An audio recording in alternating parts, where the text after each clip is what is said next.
दोस्तों सुजलॉन एनर्जी की बात करें तो स्टॉक में लगातार गिरावट हो रही है। पिछले कुछ दिनों से स्टॉक गिरते हुए लगातार 36 तक पहुंच गया है, जबकि इसकी जो हाई प्राइस है वो 50 के आसपास थी। तो ऊपर के लेवल से बहुत ज़्यादा करेक्शन हो चुका है। इस गिरावट के पीछे चार बड़े रीज़न है, जिनको हम एक एक करके डिस्कस करने वाले हैं। आखिर ये गिरावट क्यों हो रही है और कहाँ पर जाके रुकने वाली है। जो रिटेल इन्वेस्टर है उनको क्या स्ट्रेटेजी अपनानी चाहिए इस समय सुजलॉन में। क्या सुजलॉन आने वाले समय फिर से एक शानदार रिटर्न देने को तैयार है, या फिर अभी बहुत बड़ी गिरावट होने वाली है और ऐसे में यहाँ पे शेयर बेच के निकल जाए। इन सारी बातों को आप इस वीडियो के माध्यम से समझ पाएंगे और अपनी रणनीति बना पाएंगे आगे। लेकिन फ्रेंड, उससे पहले अगर आप पहली बार हमारे चैनल पे आए तो चैनल को सब्सक्राइब कर दीजिए, एक बेल आइकॉन दबा दीजिए ताकि जब भी नया वीडियो बने पहला नोटिफिकेशन आपको मिले। वीडियो पसंद आए तो लाइक से जरूर कीजिए। चलो फ्रेंड्स, वीडियो स्टार्ट करते हैं। मैं हूँ आपका दोस्त एस.बी. दवे और हमारे अपने चैनल ऑनलाइन कमाई में आपका बहुत बहुत स्वागत है। तो सबसे पहले आज के कारोबार की बात कर ले तो स्टॉक की शुरुआत आज हुई 37.15 पर। बिल्कुल फ्लैट शुरुआत हुई। कल की क्लोजिंग 37.15 के आसपास ही थी। इंट्राडे में 37.70 का हाई भी बना, यानी कुछ तेज़ी बनने की शुरुआत हुई। लेकिन जैसे कि बाजार में भी आज ज़बरदस्त गिरावट का माहौल बना, बाजार काफ़ी वॉलेटाइल रहा, इस वजह से इसमें भी गिरावट का दौर शुरू हो गया और स्टॉक आ गया 35.60 के आसपास। काफ़ी ज़बरदस्त गिरा स्टॉक, लेकिन निचले लेवल से थोड़ी रिकवरी भी हुई और अंत में क्लोजिंग 36.40 के आसपास रही, जहाँ पे 2.02% की गिरावट देखने को मिली। अच्छी बात यह कि कोई लोअर सर्किट तो नहीं लगा, लेकिन दबाव बहुत ज़्यादा दिखाई दे रहा है। अब इसकी परफॉर्मेंस को देखें, 13 मार्च को स्टॉक 37.35 के आसपास था, जहाँ पे 5% का लोअर सर्किट लगा। उस दिन बाजार में ज़बरदस्त सुनामी आई थी, काफ़ी बड़ी गिरावट हुई थी। फिर 14 मार्च को स्टॉक रिकवर कर गया, 39.05 के आसपास आ गया, 4.6% की शानदार तेज़ी के साथ। 15 मार्च को थोड़ी सी तेज़ी और आगे बढ़ी, 39.40 के आसपास क्लोजिंग रही, जहाँ पे 0.9% यानी लगभग 1% के आसपास की तेज़ी बनी। यानी जितनी गिरावट हुई उतनी वापस भरपाई हो गई 2 दिन में। लेकिन 18 मार्च से स्टॉक फिर गिरना शुरू हुआ। आप देख दो कि 18 मार्च को 38.55 के आसपास क्लोजिंग हुई, जहाँ पे 2.2% की गिरावट हुई और 19 मार्च को ये गिरावट 37.15 तक पहुंचा दिया, 3.6% की गिरावट के साथ। तो पिछले 3 ट्रेडिंग सेशन से लगातार गिरावट हो रही है और इसमें आप देख ही सकते हो कि ये गिरावट जो है करीब 8% के आसपास की हो चुकी है। तो गिरावट तो हुई है, लेकिन अब इसमें वॉल्यूम बहुत कम आज हुआ। इसका मतलब ये कि जो बड़े फंड हाउस है इस समय स्टॉक में कोई नई रणनीति नहीं बना रहे, बल्कि वेट एंड वॉच कर रहे हैं। आप देख ही सकते हो कि पिछले 1 महीने में इसका 5 करोड़ का डिलीवरी बेस काम हुआ, 1 वीक पहले 7 करोड़ का डिलीवरी बेस काम था और कल 15 करोड़ का ज़बरदस्त डिलीवरी बेस काम हुआ। वॉल्यूम ज़बरदस्त था और आज 3 करोड़ का ही वॉल्यूम हुआ। अब यहाँ पे देख सकते हो फिलहाल यहाँ पे ASM लिस्ट स्टेज 4 में शामिल है, इस वजह से यहाँ पे सिर्फ इंट्राडे ट्रेडिंग नहीं कर सकते, आपको डिलीवरी बेस की काम करना होगा। तो ये जो गिरावट हो रही है इसके पीछे 4 जो बड़े रीजन है, उसमें एक तो बड़ा रीज़न ये है कि स्टॉक ऑलरेडी बहुत बड़ा मल्टीबैग रिटर्न दे चुका है काफ़ी कम समय में। स्टॉक 8 रुपीज़ के आसपास था 28 अप्रैल 2023 को। तो जो 8 रुपये के आसपास स्टॉक था वो 44 तक चला गया 17 नवंबर को। यानी 6-7 महीनों में स्टॉक कम से कम 5 गुना का रिटर्न दे चुका है। बहुत बड़ा भयंकर रिटर्न। और ऐसे में जब बाजार के सेंटीमेंट बिगड़े हैं तो वो हर कोई जिन्होंने निचले लेवल से खरीदारी की है वो प्रॉफिट बुक करना चाहेगा। काफ़ी लोगों की जो निवेश है वो 10 रुपये 20 रुपये से भी नीचे है और उनको आज भी जो प्रॉफिट है डबल से ज़्यादा मिल रहा है। और इसीलिए जब बाजार में गिरावट का माहौल बन रहा है तो वो यहाँ पे निकलने की कोशिश करें। इस वजह से यहाँ पे ये जो है निगेटिव वातावरण बनाए। तो पहला रीज़न तो ये बन रहा है। दूसरा रीज़न है कि स्टॉक को ASM लिस्ट स्टेज 4 में शामिल कर लिया गया है, जिससे यहाँ पे इंट्राडे ट्रेडिंग बिल्कुल बंद हुई है, वॉल्यूम कम हो गया है। ऐसे में स्टॉक जो भी अगर वहाँ से उठेगा तो उसमें डिलीवरी बेस ही काम करना होगा। नए इन्वेस्टर फिलहाल वेट कर रहे हैं और इसी वजह से भी देखें तो ASM लिस्ट में शामिल होने से इसके शेयर की प्राइस में दबाव देखने को मिला है। तीसरा जो रीजन बन रहा है वो है कि सरकार ने जो इसकी बिडिंग प्रक्रिया है, जो टेंडर लाने की, उसको बदल दिया है, पुरानी प्रक्रिया फिर शुरू कर दी है। यानी जो देख दो कि रिवर्स ऑक्शन बिडिंग प्रक्रिया को शुरू कर दिया गया है। और ये जो पॉलिसी चल रही थी, आप देख दो कि 2022 के आसपास उस समय भी काफ़ी ज़्यादा प्रॉब्लम हो रही थी, क्योंकि एक तो जो आप देखें तो जो पर यूनिट प्राइस है वो नीचे आ गई थी, जिससे डिमांड नहीं आ रही थी। तो सरकार ने अभी ये जो पॉलिसी वापस पुरानी लाई है तो इसका असर भी देखने को मिलेगा और फिर से इस सेक्टर में जो तेज़ी आ रही थी, जो इन्वेस्टर लगातार निवेश कर रहे थे, वहाँ पे थोड़ा सा भी माहौल ठंडा हो सकता है।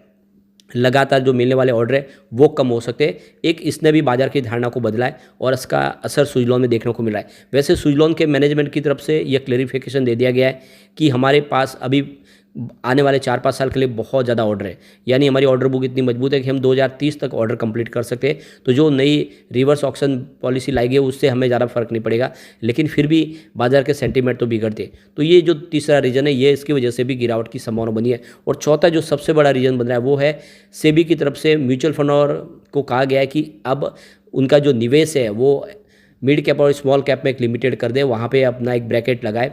तो आप देख सकते हो कि इसने एक पूरा माहौल बिगाड़ दिया। और ये सिर्फ सुजलॉन के लिए नहीं, बाकी दूसरे भी बहुत सारे स्टॉक जो लगातार दौड़े स्मॉल कैप और मिड कैप से, उनमें भारी गिरावट की संभावना बनी है।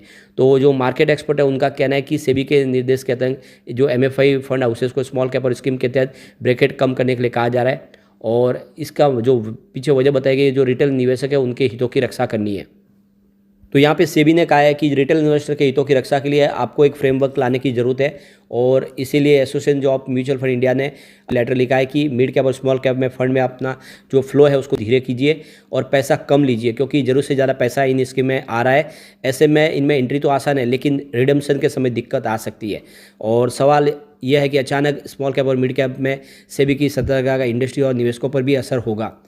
तो कुल मिला के देख लो कि सेबी की तरफ से कहा गया है कि जो बहुत भारी निवेश हुआ है उसमें आप अगर कोई प्रॉब्लम हो जाती है, अचानक प्रॉब्लम हो जाती है, तो पैसा निकालना मुश्किल हो जाएगा। और इसीलिए म्यूचुअल फंड से कहा गया कि आप अपना जो निवेश है वो मिड कैप और स्मॉल कैप में थोड़ा सा कम कीजिए, धीमे कीजिए, और वहाँ से अपना जो भी निवेश है उसको थोड़ा हटाइए। तो आप समझ सकते हो इसने एक रिस्क का जो है मामला तो बना दिया है। काफ़ी ज़्यादा भारी भरकम निवेश हुआ है ऐसे स्टॉक में, और वहाँ पे ये जो निवेश अब निकलने की तैयारी हो रही है, म्यूचुअल फंड अपना इन्वेस्टमेंट थोड़ा कम करे, तो इसकी वजह से भी शेयरों में दबाव देखने को मिल रहा है। तो आने वाले समय में कोई बड़ी मुसीबत ना आ जाए, मार्केट पूरी तरह से अगर क्रैश कर गया 2008 जैसा, तो बहुत भारी मुसीबत ना आ जाए, इसीलिए ये तैयारी की गई है सेबी की तरफ से। और ऐसे में ये लॉन्ग टर्म के लिए देखें तो एक अच्छा ही एक मैसेज है, जिससे बाजार आगे जाके मजबूती से आगे बढ़ सकता है। तो यहाँ पे जिन कंपनियों की वैल्यूएशन ज़्यादा बढ़ गई है उनके लिए दिक्कत पैदा हो सकती है आने वाले समय में, तो इसीलिए ये फैसले किए जा रहे हैं। लेकिन अगर हम सुजलॉन की बात करें तो सुजलॉन में तो ऑलरेडी म्यूचुअल फंड की होल्डिंग पहले से ही काफ़ी कम हो चुकी है। अभी इसके लिए, इस स्टॉक के लिए चिंता की इतनी बात नहीं है। अब आप ये देख ही सकते हो कि यहाँ पे सबसे जो बड़ा इन्वेस्टमेंट है इस समय, तो यहाँ पे बड़े निवेशक के तौर पे आपको FII दिखाई देंगे। म्यूचुअल फंड में जो निवेश है उससे कई गुना ज़्यादा FI के पास ही शेयर है इस समय सुजलॉन के, प्रमोटर से भी ज़्यादा। प्रमोटर के पास 13.29% की होल्डिंग है, जबकि FI के पास 17.83% की हो रही है, भारी भरकम होल्डिंग है। जबकि मार्च में ये मात्र 7.64% के आसपास थी, यानी 6 महीनों में 10% होल्डिंग उन्होंने बढ़ा दी है। दूसरी तरफ देखें तो DI ने अपनी होल्डिंग कम कर ली है। आप देखें तो सितंबर में 6.39% की होल्डिंग थी, वो 3% के आसपास है। तो DI का निवेश लगभग आधा हुआ है। म्यूचुअल फंड का निवेश तो काफ़ी ज़बरदस्त कम हुआ है। 4.70% की होल्डिंग थी सितंबर में, जो दिसंबर में घट के 1.33% के आसपास आ गई। तो ऐसे में अब म्यूचुअल फंड का यहाँ से ज़्यादा निवेश निकलने की कोई संभावना दिख नहीं रही है, क्योंकि ऑलरेडी अगर देखें तो म्यूचुअल फंड में उनकी जो पोजीशन है वो हल्की हो चुकी है। तो यहाँ पे जो बड़े इन्वेस्टर के तौर पे आप देखें तो सिर्फ FI दिखाई देंगे और जनरल पब्लिक है। जनरल पब्लिक के पास देख सकते हो इस समय काफ़ी ज़्यादा शेयर है। वैसे उनकी होल्डिंग भी कम हुई है, 69.44% की होल्डिंग थी सितंबर में, जो दिसंबर में 65.88% के आसपास आ गई है। तो कुल मिला के देखो सुजलॉन के लिए इतनी चिंताजनक बात नहीं है, सिर्फ बाजार के सेंटीमेंट की वजह से स्टॉक नीचे आ रहा है, लेकिन जल्दी यहाँ पे एक शानदार तेजी फिर बनेगी इसके काम के दम पे। और ये समझ सकते हो कि म्यूचुअल फंड की इस स्कीम से बाहर आने से भी इसको कोई ज़्यादा फर्क नहीं पड़ेगा, क्योंकि ऑलरेडी ये FTSE का जो वर्ल्ड इंडेक्स है, जो ब्रिटेन से इसको संचालित होता है, उसमें भी इसको जगह दे दी गई है। तो ग्लोबल मार्केट में इसकी पैठ बन चुकी है, और साथ में मॉर्गन स्टैनली के ग्लोबल जो इंडेक्स है MSCI इंडेक्स, उसमें भी इसको जगह मिली है। तो सुजलॉन के लिए बड़ा अचीवमेंट है, वहाँ से इसीलिए लगातार निवेश भी आ रहा है। ऐसे में FI के निवेश के दम पे ये स्टॉक कमाल कर सकता है। और आपको ये भी ध्यान रखना चाहिए कि इसकी जो प्राइस है वो काफ़ी तेज़ी से बढ़ी, इसीलिए क्योंकि FI ने भारी भरकम निवेश किया है। और FI अब पिछले कुछ दिनों से बाजार में निवेश शुरू कर चुके हैं। इस महीने में भी FI ने काफ़ी बड़ा निवेश किया है। आप देख सकते हो कि FI का जो इन्वेस्टमेंट है वो कल भी पॉजिटिव था गिरते बाजार में। कल 16,839 करोड़ का उन्होंने इन्वेस्टमेंट किया है, सामने 15,417 करोड़ की बिकवाली की है। तो उनकी जो खरीदारी का आंकड़ा है वो 1,421 करोड़ पॉजिटिव है। और इस महीने में उन्होंने अभी 8,681 करोड़ का नया इन्वेस्टमेंट कर लिया है। तो FI बाजार में खरीदार बने, और ऐसे में उनका निवेश सुजलॉन में आ सकता है। तो जो लॉन्ग टर्म इन्वेस्टर उनको डरने की बात नहीं है। जो शॉर्ट टर्म इन्वेस्टर थोड़ा सा वेट करे, स्टॉक को एक बार सेटल होने दे, उसके बाद में खरीदारी के बारे में सोचे। लेकिन कंपनी बहुत मजबूत है, और आने वाले समय इसकी जो प्राइस है वो 3 डिजिट में जा सकती है, लेकिन थोड़ा सा आपको समय देना होगा। बहुत मजबूती के साथ ये स्टॉक आगे बढ़ने को तैयार होगा। जिस तरह से दौड़ा है पिछले 5-6 महीनों में 5 गुना रिटर्न दिया, आने वाले समय में वैसा ही रिटर्न दे सकता है। लेकिन फ्रेंड, कोई भी इन्वेस्टमेंट करने से पहले अपने फाइनेंशियल एडवाइस बड़े ले ले या अपना खुद का रिसर्च करें, क्योंकि मैंने वीडियो आपके एजुकेशनल पर्पज़ के लिए ही बनाया। वीडियो पसंद आए तो लाइक से जरूर कीजिए और चैनल को सब्सक्राइब कर दीजिए। Thank you friend.